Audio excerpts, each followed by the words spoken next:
Hi children, ఈ వీడియోలో 9th క్లాస్లోని 6th lesson దీక్షకు సిద్ధం కండి ఈ పాఠం గురించి ఎక్స్ప్లెయిన్ చేస్తానమ్మా. సో దీక్షకు సిద్ధం కండి, ఏదైతే మనం పని చేయాలనుకుంటున్నామో సో దాన్ని ఒక వ్రతంలాగా భావించి సో అది సాధించే వరకు ముందుకు వెళ్ళడం అన్నమాట. సో అందరూ కలిసి ఆ దీక్షకు సిద్ధం కావడం అన్నమాట.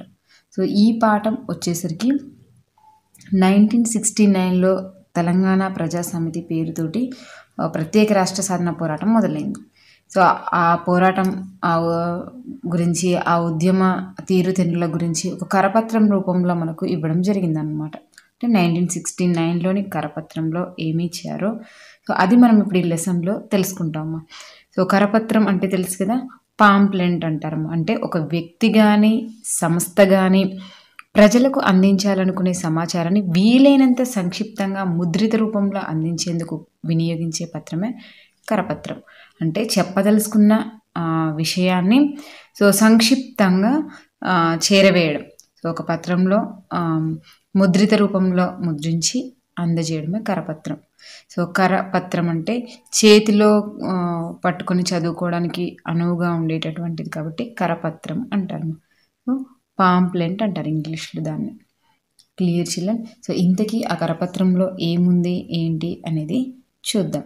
అంటే ఉద్యమం శాంతియుతంగా ముందుకు వెళ్ళాలి, హింసాయుతంగా ఉండకూడదు, గాంధీజీ సిద్ధాంతాలకు అనుగుణంగా ఉద్యమం ఉండాలి అని చెప్పే విధంగా ఆ కరపత్రంలో ఉంటుందమ్మా. సో ఒకసారి ఆ కరపత్రం చూద్దాం. మీకు ఆల్రెడీ తెలిసే ఉంటాయమ్మా పాంప్లెంట్స్ గురించి. ఏదైనా యాడ్స్ గురించి ఇవ్వాలన్నా కూడా, ట్యూషన్స్ గురించి చెప్పాలన్నా కూడా, సో ట్రైనింగ్స్ ఇవ్వాలన్నా కూడా, కంప్యూటర్ నేర్పిస్తున్నాం అలాంటివి కూడా ఒక పాంప్లెంట్లో రాసి ఇస్తూ ఉంటారు కదా. సో ప్రజలకు తొందరగా చేరవేయడానికి ఉపయోగపడుతూ ఉంటాయమ్మా ఈ కరపత్రాలు. అంటే సమాచారాన్ని తొందరగా చేరవేయడానికి ఉపయోగపడుతూ ఉంటాయి. సో ఇక్కడ మనం చూద్దాం ఈ కరపత్రంలో దీక్షకు సిద్ధం కండి అంటే తెలంగాణ ఉద్యమంలో అప్పుడు ఏ విధంగా వాళ్ళు పిలుపునిచ్చారో ఆ ఉద్యమానికి అనే దాని గురించి తెలుసుకుందాము. సో ఫస్ట్ వచ్చేసి హెడ్డింగ్, ఆ కరపత్రంలో ఫస్ట్ హెడ్డింగ్ ఏముంది, దీక్షకు సిద్ధం కండి. సో అందరూ ఆ ఉద్యమానికి రెడీగా ఉండండి అన్నట్టు చెప్పడం. అక్టోబర్ 2న సామూహిక ఉపవాస దీక్షలతో ప్రత్యేక తెలంగాణ రాష్ట్ర ధ్యేయాన్ని చాటి చెప్పడానికి, మహాత్ముని ఆశయాల పట్ల మన ప్రగాఢ విశ్వాసాన్ని తెలపడానికి తెలంగాణ ప్రజాసమితి ఆదేశాలను అందజేసింది. గత 9 నెలల నుండి శాంతియుత పద్ధతిలో బ్రహ్మాండమైన ప్రజా ఉద్యమం కొనసాగుతున్నా అర్థం చేసుకోలేని సుబేదారుల రాజ్యంలో ఇంకా ఈ నిరసన పత్రాలకు అర్థం ఏమిటని కొన్ని యువశక్తులు ఆలోచించడంలో అర్థం లేకపోలేదు. సో ఏమంటున్నారమ్మా, సో అక్టోబర్ 2న సామూహిక ఉపవాస దీక్ష. అంటే సామూహిక ఉపవాస దీక్ష అంటే అందరూ కలిసి ఉపవాస వ్రతం చేపట్టడం అన్నమాట. ఆ రోజు అంటే ఏమీ భోజనం చేయకపోవడం. సో తెలంగాణ రాష్ట్ర ధ్యేయాన్ని, సో తెలంగాణ యొక్క రాష్ట్ర సాధన కోరికను చాటి చెప్పడానికి, అలాగే మహాత్ముని అంటే మహాత్ముని గాంధీజీ యొక్క ఆశయాలను, గట్టి నమ్మకాన్ని తెలపడానికి ప్రజాసమితి కొన్ని ఆదేశాలను అందజేసింది. తెలంగాణ ప్రజాసమితి గత 9 నెలలుగా శాంతియుతంగా ఉద్యమం సాగుతూనే ఉంది, కానీ సో ఎవరు పట్టించుకోవడం లేదు. సో సుబేదారులు అంటే అధికారులు, సభకు అధికారులు అని అనుకోవచ్చు. సో ఇంకా నిరసన పత్రాలకు అంటే వ్యతిరేకతను తెలిపే కాగితాలకు. అసలు అర్థం ఏముందని కొంతమంది యువశక్తులు అంటే యూత్ ఉంటారు కదా, ఆ ఉద్యమంలో పాల్గొనేటటువంటి వాళ్ళు, సో వాళ్ళందరూ అనుకుంటున్నారు. సో ఆలోచించడం, శాంతియుతంగా ముందుకెళ్ళడం అనేది కష్టం కదా అనేసి అనుకుంటూ ఉన్నారంట. బాపూజీ పేరున బ్రతుకుతున్న ఈ బడా మనుషులంతా భక్తిని వదిలేసి భుక్తి మార్గం వెతుకుతున్నారు. అంటే గాంధీజీ పేరు చెప్పుకొని బతుకుతున్న వాళ్ళంతా, ఈ గొప్ప మనుషులంతా కూడా సో భక్తిని వదిలేసి సో భుక్తి మార్గం అంటే తిండి మీద ఎలా సంపాదించాలి, ఏ విధంగా వెనకేసుకోవాలి అలా ఆలోచిస్తున్నారు. సో ఇతరులకు ఏ విధంగా మంచి చేయాలి అనే దాని గురించి కాకుండా వాళ్ళ డబ్బులు వెనకేసుకోవడంలో గురించి ఆలోచిస్తున్నారు అని చెప్తున్నారు. తెల్ల రంగు ఛాయలో తమ మలిన హృదయాలను మరుగునపరుస్తున్నారు. సో తెల్ల రంగు ఛాయలు అంటే ఖద్దరు వస్త్రాలు అంటే తెల్ల బట్టలు వేసుకున్నటువంటి ఆ నీడలో వాళ్ళ యొక్క మలిన హృదయాలను అంటే మురికిపట్టిన మనస్సులను దాచేస్తున్నారు. జాతిపిత ప్రబోధాలకు తిలోదకాలు ఇస్తున్నారు. సో తిలోదకాలు అంటే నీళ్లు వదిలేయడం అని వస్తుందమ్మా. సో నువ్వుల నీళ్ళు అని కూడా అంటారు. నువ్వుల నీళ్ళు లేదా నీళ్లు వదిలేయడం అని కూడా. సో జాతిపిత చెప్పినటువంటి మంచి మంచి అంశాలను మంచి మంచి బోధనలకు కూడా పక్కకు పడేస్తున్నారు అంటే పట్టించుకోవడం లేదు. ఆయన అహర్నిశల ఆరాటము తీరని ఆవేదనగానే మిగిలిపోయింది. ఆయన రాత్రి పగలు చేసినటువంటి పోరాటము ఒక ఆవేదనగానే ఒక బాధగానే మిగిలిపోయింది. ఒక చోట మత కల్లోలము, వేరొక చోట హత్యలు, మరొక చోట కాల్పులు. ఇది మన బ్రతుకు. ఇంకా ఆ పాంప్లెంట్లో ఏమి ఇచ్చారమో ఒక చోటనేమో మత కల్లాలాలు, ఒక చోటనేమో హత్యలు, ఇంకో చోటనేమో కాల్పులు. సో ఈ విధంగా ఉన్నాయి మన బతుకులు. దేశంలోని ప్రతి అంగుళం రక్తంతోనో లేక కన్నీటితోనో తడిసిపోయింది. సో ప్రతి ఒక్క స్థలము ఎలా అంట కన్నీటితో లేదా రక్తంతో తడిసిపోయింది. ఇందుకు మంచి ఉదాహరణ మన తెలంగాణ. సో దీనికి మంచి ఉదాహరణ అంటే ప్రతినిత్యం సో బాధతో ఉన్నటువంటి దానికి ఉదాహరణ మన తెలంగాణ అని చెప్తున్నారు. ఆంధ్ర పాలకుల హయాంలో తెలంగాణ వెనుకబడింది. సో ఆంధ్ర పాలకులు ఎవరైతే పరిపాలించారో వాళ్ళ హయాంలో తెలంగాణ ప్రాంతం వెనుకబడింది అని చెప్తున్నారు. ఆంధ్ర ప్రభుత్వం ఉక్కు పాదాల కింద తెలంగాణ ప్రజలు నలిగిపోయారు. వాళ్ళ యొక్క పాలనలో తెలంగాణ ప్రజలు నలిగిపోయారు అని చెప్తున్నారు. స్వేచ్ఛ కరువైంది. తమ బానిస బంధాలను త్రెంచుకొని ఆత్మగౌరవం కాపాడుకోవడానికి తెలంగాణ జనత ధర్మయుద్ధం సాగిస్తున్నది. సో మనకు స్వేచ్ఛ స్వతంత్రం అనేది ఏమీ లేకుండా పోయింది. సో మన బానిస బంధాలను తెంచుకొని సో మనకంటూ ప్రత్యేక తెలంగాణ కావాలి అనేసి మన ఆత్మగౌరవాన్ని కాపాడుకోవడానికి ఒక ధర్మయుద్ధం అనేది సాగిస్తూ ఉన్నది. ఈ ప్రజా పోరాటంలో వందలాది ప్రజలు ప్రాణాలు కోల్పోయినారు. వేలాది యువకులు అంగవిహీనులు అయినారు. లక్షలాది ప్రజలు సత్యాగ్రహ సమరంలో పోరాడి కారాగారంలో బంధింపబడినారు. అంటే ఈ ఉద్యమ పోరాటంలో సో ఎంతోమంది ప్రాణాలు కోల్పోయారు, ఎంతోమంది అంగవిహీనులయ్యారు. సో అంగవిహీనులు అంటే సో అవయవాలు లేనివారు అంటే కాళ్ళు విరిగిపోవడం, చేతులు విరిగిపోవడం, దెబ్బలు తగిలించుకోవడం ఇలాంటివి ఉంటాయి కదా. సో అలా నెక్స్ట్ కొంతమంది ఏమో జైలుకు కూడా వెళ్ళడం జరిగింది. అయినా బ్రహ్మరాక్షసుల పాలనలో సత్యాగ్రహాలకు, పికెటింగ్లకు, ధర్నాలకు విలువ లేకుండా పోతున్నది. సో అయినా కూడా సో వీళ్ళ పాలనలో బ్రహ్మరాక్షసుల పాలనలో సత్యాగ్రహాలకు అంటే సత్యాగ్రహ యుద్ధానికి నెక్స్ట్ పికెటింగ్లకు అంటే అడ్డుకోవడం అనమాట, ధర్నాలకు ఇటువంటి వాటికి విలువ లేకుండా వెళ్ళింది. తన ఉపవాస దీక్షతో ఉత్కృష్ట లక్ష్యాన్ని సాధించిన గాంధీజీ కలల దేశంలో రాబందుల రాచరికం నడుస్తున్నది. ఉపవాస దీక్షతో గొప్పదైనట్టు ఉత్కృష్ట అంటే గొప్ప లక్ష్యాన్ని సాధించినటువంటి గాంధీజీ కలలు కన్న దేశంలో ఈ రాబందుల రాచరికం, రాబందుల పెత్తనం అనేది నడుస్తూ ఉన్నది అని చెప్తున్నామా. So clear children. సో ఈ పారాగ్రాఫ్ మొత్తం వచ్చేసరికి సో గాంధీజీ పేరు చెప్పుకునేటటువంటి వ్యక్తులు ఇప్పుడు భక్తి మార్గాన్ని వదిలేసి భక్తి మార్గం పడుతూ ఉన్నారు. సో ఆ తెల్లటి వస్త్రాల ఛాయలో వాళ్ళ మలిన హృదయాలను, వాడు మురికి పట్టిన అంటే హృదయాలను, ఆ దుష్ట స్వభావాన్ని మరుగున పరుస్తున్నారు. అలాగే ఏదైతే గాంధీ గారు చెప్పారో ఆ బోధనలకు నీళ్లు వదిలేశారు. సో మత కల్లోలాలు, హత్యలు ఇవన్నీ ఇప్పుడు కనిపిస్తూ ఉన్నాయి. సో ఎక్కడ చూసినా ప్రతి అంగుళం రక్తంతోనో లేక కన్నీటితోనో తడిసిపోయింది. సో ఎంతోమంది తెలంగాణ ఉద్యమంలో పోరాడారు. అందులో కొంతమంది ప్రాణాలు కోల్పోయారు, కొంతమంది అంగవిహీనులు అయ్యారు, కొంతమంది జైలుకు కూడా వెళ్ళారు. గాంధీజీ చేపట్టినటువంటి ఆ లక్ష్యాన్ని చేరాలి అని కలలు కన్న గాంధీజీ కలలు కన్న దేశంలో రాబందుల పెత్తనం నడుస్తుంది అని చెప్పడం జరిగింది. సో నెక్స్ట్ వచ్చేసి మన ఈ శాంతియుత విప్లవాన్ని అంచనా వేయడంలో పొరపాటు జరుగుతున్నది. ప్రశాంత గంభీర జలదిలోని ప్రళయాల పరిశీలన జరగడం లేదు. ప్రజాభిప్రాయానికి మన్నన జరగడం లేదు. మనం శాంతియుతంగా విప్లవాన్ని చేరాలి అనుకునే దాంట్లో కొంచెం పొరపాటు జరుగుతూ ఉన్నది. ప్రశాంత గంభీర జలదులు అంటే ప్రశాంతమైన లోతైన సముద్రంలో అంటే శోధన అంటే పరిశీలన అనేది జరగడం లేదు. సో ప్రజాభిప్రాయం ప్రజల యొక్క అభిప్రాయానికి గౌరవం లభించడం లేదు అని చెప్తుంది. రోజు రోజుకు దారుణ హింసాకాండ రక్తపాతం తెలంగాణ ప్రజలను కోపోద్రిక్తులను చేస్తున్నది. యువతరం ఆవేశం కట్టలు తెంచుకుంటున్నది. అహింసా సిద్ధాంతాల పట్ల ఆత్మవిశ్వాసం సడలిపోయే ప్రమాదం ఉన్నది. సో శాంతియుతంగా వెళ్ళాలి, అహింసా మార్గంలోనే మనం తెలంగాణను సాధించాలి సో అని అనుకుంటూ ఉంటే సో రోజు రోజుకు హింసాకాండ జరుగుతుంది, రక్తపాతం జరుగుతుంది, ప్రజలు కోపోద్రిక్తులు అవుతున్నారు, యువతరం ఆవేశం కూడా కట్టలు తెంచుకుంటుంది. సో అహింస సిద్ధాంతం పట్ల అసలు వాళ్ళకి ఆత్మవిశ్వాసం అనేది తగ్గిపోతుంది.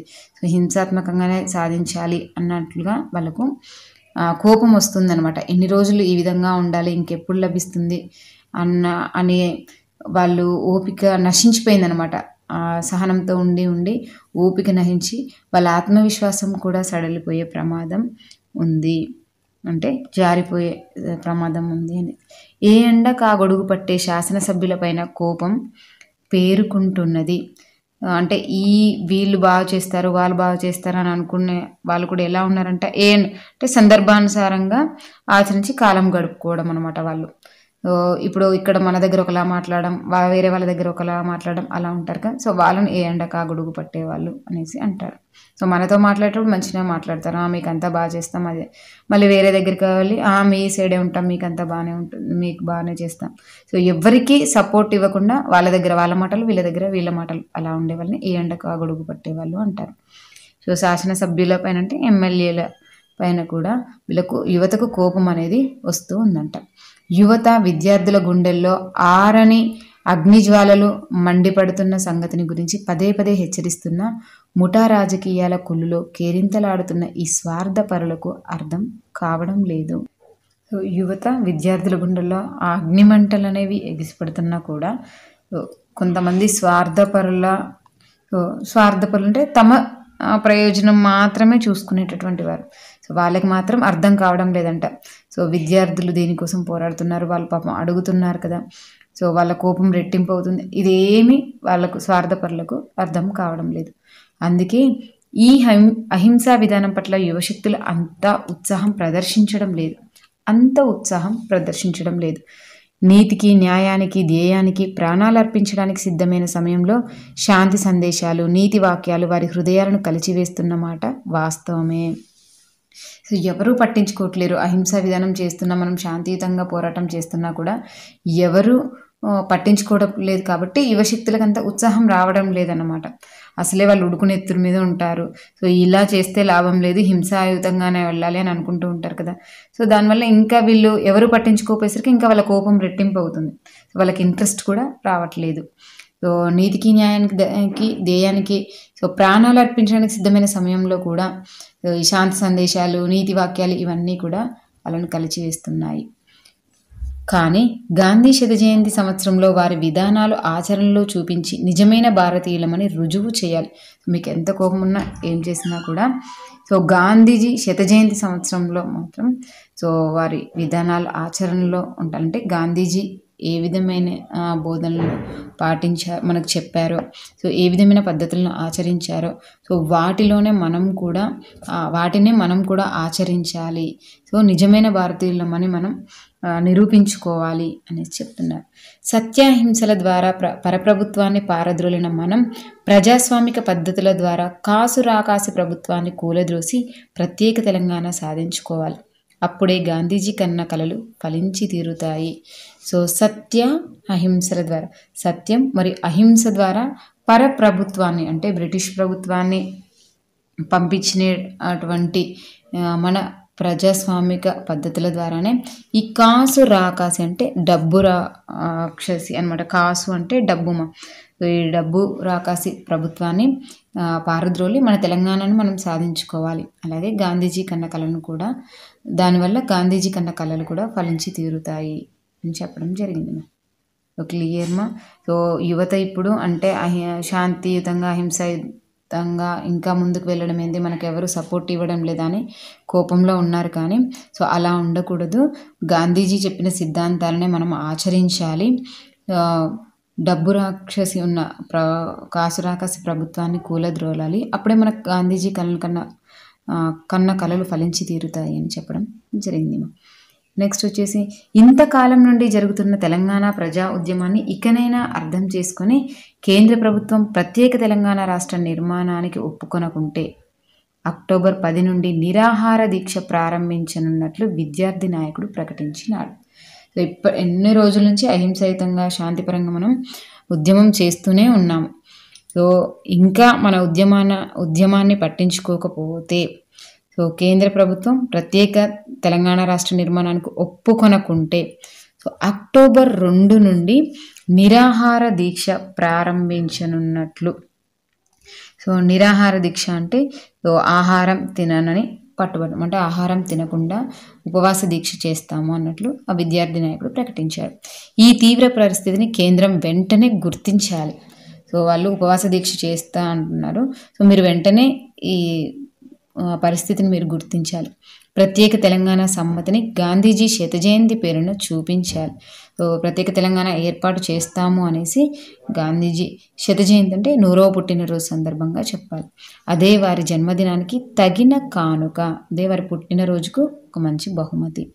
అందువల్లనే గాంధీజీ నమ్మిన సత్యాగ్రహాలు, నిరాహార దీక్షల కార్యక్రమం ప్రజాసమితి చేపట్టడం జరిగింది.